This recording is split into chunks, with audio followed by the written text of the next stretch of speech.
my friend. Welcome to week 7, Relocation Awakening. As I share my story of how this part of my life where something was awakened inside of me that I thought that I had moved on from it, but apparently I wasn't. God really had exposed it into my heart and in front of my eyes of what I needed to change and change the course of my life, not only for me but also for my marriage and for my children. And in this week's story that I shared with you, before I go over, I really want to encourage you that if you see something, especially something happening that it's with a child or even with anyone, please report it. There is a lot of numbers or hotline numbers that you can call. There's also resources that I'm sharing in my resource page, like the Trees of Hope, who educate you about sexual abuse and signs and symptoms if your teenager or your child are showing symptoms that have been abused. And I think this is something that we haven't really openly talk about, and how serious it is that it changes someone's life when they go through things like this. And sometimes it leads to shame and feeling of not belonging and being different. And I want to encourage you that you are not alone. And if you know someone who this is happening to, please report it. Don't be afraid to report it.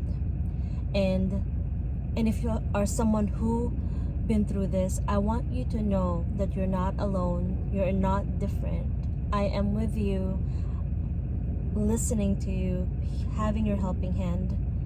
And what happened to you is not who you are, and what happened to you is not.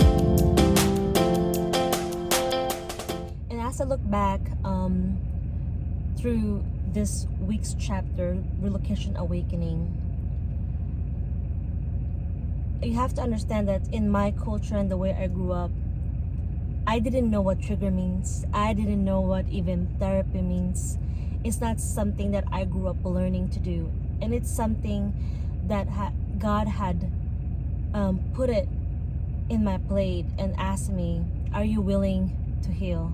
And I had to make that choice. And I was desperate. I was desperate for change. I was desperate for the healing. And so I made that choice to go through therapy, even though it's not something that I grew up learning.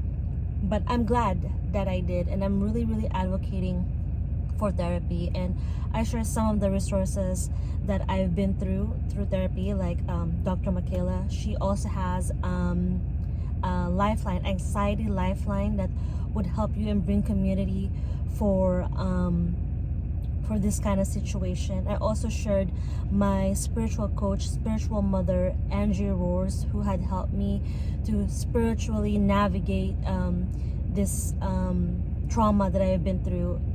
And I'm just really grateful where God have led me to help me with my healing journey. And sometimes, that's how God blesses us and guides us, is through people. They would lead us to people that would help us to get closer to Him. As we reflect, let's look at what we need to write down this week and to think about. Have you had something that happened to you when you were younger that is affecting you right now?